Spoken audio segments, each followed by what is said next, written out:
Morning student. आज अपन start कर रहे हैं क्लास 9 का chapter number 2 that is polynomial. तो सबसे पहले अपने को इसका मीनिंग पता होना चाहिए कि मीनिंग क्या है पॉलिनोमियल का। तो देखिए पॉलिनोमियल का अपन सबसे पहले यहाँ पर कुछ बेसिक की बात करेंगे इस चैप्टर के लिए। देखिए पॉलिनोमियल जो वर्ड बना हुआ है वो दो वर्ड से मिलकर बना हुआ है, पॉलिनोमियल्स, पॉली एंड नॉमियल्स। पॉली का मतलब होता है मेनी और नॉमियल्स का मतलब होता है टर्म्स। दैट मीन्स बहुत सारी टर्म्स मिलके क्या बना देती है पॉलिनोमियल। फिर क्वेश्चन आता है सर टर्म्स का मीनिंग क्या होता है। क्लियर? तो टर्म्स को समझने से पहले अपन कुछ अदर कंसेप्ट को समझ लेते हैं। देखिए पहला जो टर्म आती है वो है constant, second variable, then term. समझिएगा ध्यान से। कांस्टेंट जिसकी वैल्यू फिक्स्ड होती है, जिसकी वैल्यू क्या होती है फिक्स्ड, या अपन ऐसा कह सकते हैं जिसकी वैल्यू कभी भी चेंज नहीं होती, नेवर चेंज, कभी भी चेंज नहीं होती। सारे नंबर जो है वो किसमें काउंट होते हैं आपके कांस्टेंट में। अगर मैं इनके एग्जांपल की बात करता हूं तो 1, 2, -5, -7, 10/3, 10.5 एटसेट्रा, ये सारे जो हैं वो क्या है कांस्टेंट। मतलब मैं कह सकता हूं कि जितने भी नंबर्स हैं वो सारे क्या होते हैं कांस्टेंट, क्योंकि उनकी वैल्यूज क्या होती है फिक्स, कभी भी चेंज नहीं हो सकती। वेरिएबल की बात करता हूं तो जिनकी वैल्यू वेरी करती है, वेरिएबल वर्ड निकल के किससे आया है वेरी से। वेरी का मीनिंग देख सकता हूं मैं चेंजेबल, जिनकी वैल्यू हमेशा क्या होती है चेंजेबल, हमेशा चेंज हो सकती है क्वेश्चन के अकॉर्डिंग। देखिए याद कीजिए जब आप पिछली क्लासेस में कभी क्वेश्चन सॉल्व करते थे तो कभी x का वैल्यू 5 आ जाती थी, कभी x की वैल्यू -3 आ जाती थी, कभी x की वैल्यू 2 आ जाती थी। तो वेरिएबल जिनकी वैल्यू वेरी करती है, वेरी का मतलब क्या हो जाती है चेंज हो जाती है क्वेश्चन के अकॉर्डिंग। इसके अंदर आपके सारे अल्फाबेट्स ABC से लगा के XYZ जितने भी अल्फाबेट्स हैं उन अल्फाबेट्स को किस में काउंट किया जाता है वेरिएबल में, और जितने भी नंबर हैं उनको किस में काउंट किया जाता है कांस्टेंट में। इसके बाद अपना अगला आता है टर्म। समझिएगा ध्यान से। टर्म का मतलब combination of constant and variable.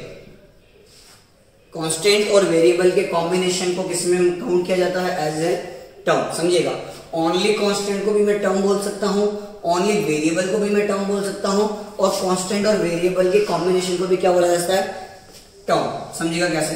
जैसे मैंने लिखा है 3x, 3 यहां पर क्या है कांस्टेंट और x क्या है यहां पर वेरिएबल, और ये कंबाइंड फॉर्म में क्या बन गया टर्म। मैंने लिखा -2y, तो -2 एज ए कांस्टेंट है और y एज ए वेरिएबल है, तो ये क्या बना देगा टर्म। अपन लिखा 2/3p, तो ये भी क्या है आपके लिए टर्म। ऐसा भी लिख सकता हूं मैं 3x², जरूरी नहीं है कि वेरिएबल के ऊपर पावर ना हो, ये भी अपने आप में वेरिएबल वाले है, तो ये कंप्लीट क्या बना देती है टर्म। अगर मैंने ओनली x लिख दिया तो भी ये क्या है टर्म, क्योंकि यहाँ कोई भी नंबर नहीं है, इसका मतलब क्या काउंट किया जाता है 1, तो इसका मतलब 1 एज ए कांस्टेंट हो गया और x एज ए वेरिएबल हो गया, और दोनों कंबाइंड होकर क्या बना देते हैं टर्म। इसके बाद आता है आपका अलजेब्रिक एक्सप्रेशन। समझिएगा ध्यान से। Algebraic expression, multiple terms combined with arithmetic operation make algebraic expression। याद रखिएगा multiple terms combined with arithmetic operation make and algebraic expression. समझिएगा कैसे। एग्जांपल में समझाता हूं। मैंने लिखा 2x + 3y + 5। देखिए यहाँ पर 3 टर्म्स है, 1 टर्म, 2 टर्म एंड 3 टर्म, और ये तीनों टर्म किससे ऐड है प्लस वाले साइन से। मतलब यहाँ पर अरिथमेटिक ऑपरेशन कौन सा हो गया आपका प्लस का। ऐसे ही अगर मैं लिख देता हूँ यहाँ पे 2p - 3, तो ये भी अपने आप में अलजेब्रिक एक्सप्रेशन हो गया, क्योंकि ये एक टर्म है, ये एक टर्म है, और दोनों के बीच में साइन किसका आ रहा है माइनस का। तो इस तरीके से मल्टीपल टर्म्स मिलके क्या बना देती है अलजेब्रिक एक्सप्रेशन। अब बात आती है आगे आपके पॉलिनोमियल की, कि पॉलिनोमियल का मीनिंग क्या है। तो अलजेब्रिक एक्सप्रेशन को ही क्या बोला जाता है polynomial, but but some situations are there. Polynomial और एल्जेब्रिक एक्सप्रेशन में डिफरेंस ये है कि सभी को आप एल्जेब्रिक एक्सप्रेशन बोल सकते हैं, लेकिन सभी को पॉलिनोमियल अपन नहीं बोल सकते, क्योंकि पॉलिनोमियल की कुछ कंडीशन होती है।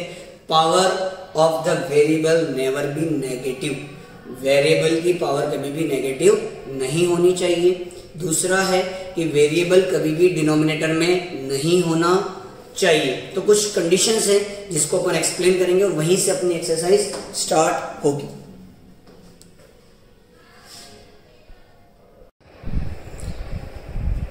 ओके स्टूडेंट्स, आज अब अपन बात कर रहे हैं एक्सरसाइज 2.1 के क्वेश्चन नंबर 1 के। इससे पहले मैं आपको एक्सप्लेन कर चुका हूँ टर्म्स क्या होती है, कांस्टेंट क्या होता है, वेरिएबल क्या होता है, एल्जेब्रिक एक्सप्रेशन क्या होता है और एल्जेब्रिक एक्सप्रेशन के बिहाफ में पॉलिनोमियल्स क्या क्या होती है।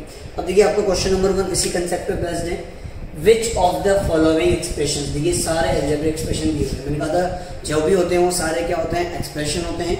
उन एक्सप्रेशन में से ही कुछ पॉलिनोमियल्स होती है और कुछ पॉलिनोमियल्स नहीं होती। तो पॉलिनोमियल्स के लिए कुछ कंडीशन होती है, इसलिए इसने बोला है विच ऑफ द फॉलोइंग, सारे एक्सप्रेशन में से आपको आइडेंटिफाई करना है कि कौन सी पॉलिनोमियल है, और वो भी क्या, n one variable.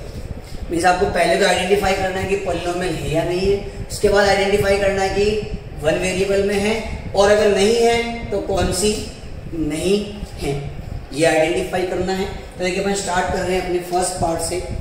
4x square minus 3x plus 7। देखिएगा यहाँ पर 3 टर्म्स है, तीनों टर्म के अंदर वेरिएबल आ रहा है x, मीन्स यहाँ पर सिंगल वेरिएबल है x, और उसकी पावर भी पॉजिटिव है, कोई भी पावर नेगेटिव नहीं है वेरिएबल के ऊपर।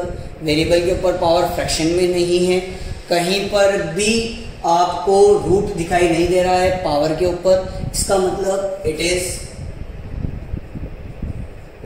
Polynomial in one variable. ये पॉलिनोमियल है वन वेरिएबल, क्योंकि यहाँ पर ओनली कौन सा वेरिएबल आ रहा है, x। ऐसे देखिए सेकंड पार्ट के अंदर 2 टर्म्स है, y स्क्वायर और √2। समझिएगा ध्यान से, मैंने कहा था कि वेरिएबल की पावर कभी भी नेगेटिव नहीं होनी चाहिए, फ्रैक्शन में नहीं होनी चाहिए, रूट में नहीं होनी चाहिए। तो यहाँ वेरिएबल y है और उसकी पावर है पॉजिटिव इंटीजर, पॉजिटिव फॉर्म में है। इसका मतलब ये भी क्या है, इट इज पॉलिनोमियल इन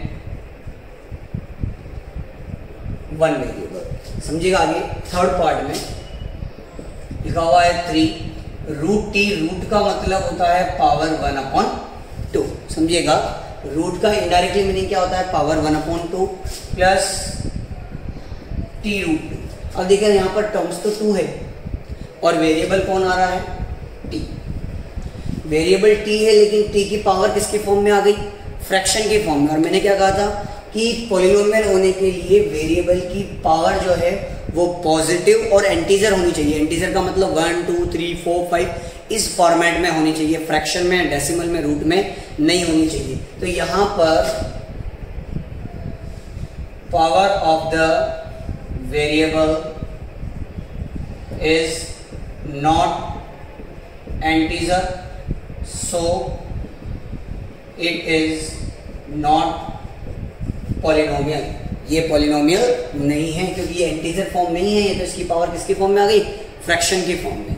समझिएगा अगला वाला, यहां पर भी 2 टर्म्स है y प्लस 2/y, बट समझिएगा जो वेरिएबल है वो कहां चला गया, ये फ्रैक्शन फॉर्म में है, और वेरिएबल कहां चला गया, डिनोमिनेटर में। अगर ये ऐसा लिखा होता y plus y/2, y plus y/2, variable कौन है, y, फ्रैक्शन फॉर्म में भी है, लेकिन देखिए वेरिएबल डिनोमिनेटर में ना होके कहाँ है, न्यूमरेटर में, तो ये तो पॉलिनोमियल हो जाता। लेकिन इस केस में जो वेरिएबल है वो न्यूमरेटर में ना होके कहाँ चला गया, डिनोमिनेटर में। इसका मतलब ये पॉलिनोमियल नहीं है। तो अपन यहाँ लिखेंगे variable comes as a denominator form, so it is not a polynomial। Fifth की बात करते हैं। देखिए जो वेरिएबल है सबकी पावर किस फॉर्म में है, इंटीजर फॉर्म में है, पॉजिटिव इंटीजर में है। ये पॉलिनोमियल तो है, बट वन वेरिएबल में नहीं है। देखो यहाँ 3 वेरिएबल्स आ रहे हैं, x आ रहा है, y आ रहा है और t आ रहा है। अभी क्वेश्चन की डिमांड क्या थी? Following expressions are polynomial in one variable, तो लिखेंगे it is polynomial in 3 variable not in one variable. ये एक वेरिएबल में ना हो, कितने वेरिएबल में है? 3 वेरिएबल में। तो जो अपनी क्वेश्चन की डिमांड है उसके अकॉर्डिंग अपना फर्स्ट पॉलिनोमियल है, सेकंड पॉलिनोमियल है, थर्ड पॉलिनोमियल नहीं हुआ क्योंकि उसके ऊपर जो पावर है वो इंटीजर फॉर्म में नहीं है, फ्रैक्शन फॉर्म में है। फोर्थ वाला भी पॉलिनोमियल नहीं हुआ क्योंकि उसमें जो वेरिएबल आ रहा है वो डिनोमिनेटर फॉर्म में आ रहा है। और फिफ्थ वाली पॉलिनोमियल तो है बट वहाँ कितने वेरिएबल आ रहे हैं? 3। और क्वेश्चन ने क्या बोला था, कितनी होनी चाहिए? Only 1 variable.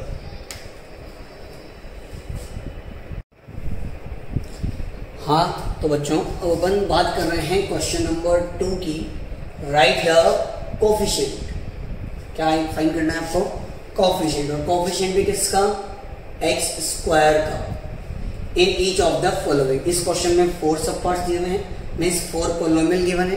कोफिशिएंट से पहले अपने को क्या चेक करना होता है? उस टर्म को, उस टर्म के कोरस्पॉन्डिंग अपन उसका क्या निकाल सकते हैं? कोफिशिएंट। समझिएगा ध्यान से कैसे। आपको क्वेश्चन की डिमांड है कि आपको कोफिशिएंट किसका निकालना है? एक्स स्क्वायर का। इसका मतलब मुझे यह देखना है कि एक्स स्क्वायर वाली टर्म कौन सी है। तो फिर आप यहाँ ध्यान से देखोगे तो ये एक्स स्क्वायर वाली टर्म है जो ओनली एक्स स्क्वायर की फॉर्म में। फिर मैंने कहा था कि अगर वहाँ कोई भी नंबर नहीं होता तो क्या नंबर काउंट किया जाता है? 1। इसका मतलब जो इसके साथ मल्टीप्लाई वाला नंबर है, जो इसका मल्टीपल नंबर है, वही उसका क्या बन जाता है? कोफिशिएंट। समझिएगा वापस। सेकंड के अंदर एक्स स्क्वायर वाली टर्म मिडिल में आ रही है तो इसको लिखेंगे अपन माइनस एक्स स्क्वायर। और यहाँ कोई भी नंबर नहीं है, इसका मतलब क्या काउंट किया जाएगा? As a 1। इसका मतलब एक्स स्क्वायर किसके साथ मल्टीपल फॉर्म में है? -1 के साथ। उसका कोफिशिएंट क्या बन गया? -1। इसी तरीके से देखिए थर्ड पार्ट के अंदर एक्स स्क्वायर वाली टर्म ये रही, इसको अपन लिख सकते हैं π/2 एक्स स्क्वायर। और एक्स स्क्वायर के साथ कौन मल्टीप्लाई हो रहा है? π/2। तो इसका कोफिशिएंट क्या बन गया? π/2। देखिए फोर्थ पार्ट के अंदर क्या एक्स स्क्वायर की टर्म है? There is no term. और अगर टर्म नहीं होती है तो कोफिशिएंट क्या माना जाता है? 0। तो समझिएगा जब भी किसी का कोफिशिएंट के लिए बोला जाता है तो पहले कोरस्पॉन्डिंग उसके टर्म निकाल लें। टर्म के साथ जो नंबर मल्टीप्लाई है वही उसका क्या बन जाता है? कोफिशिएंट। समझिएगा अगर यहाँ मुझे बोला जाता है कि x का कोफिशिएंट क्या होगा, तो देखिए x वाली टर्म के साथ कौन सा नंबर है यहाँ पर? 1। तो उसका कोफिशिएंट क्या बन जाएगा? 1।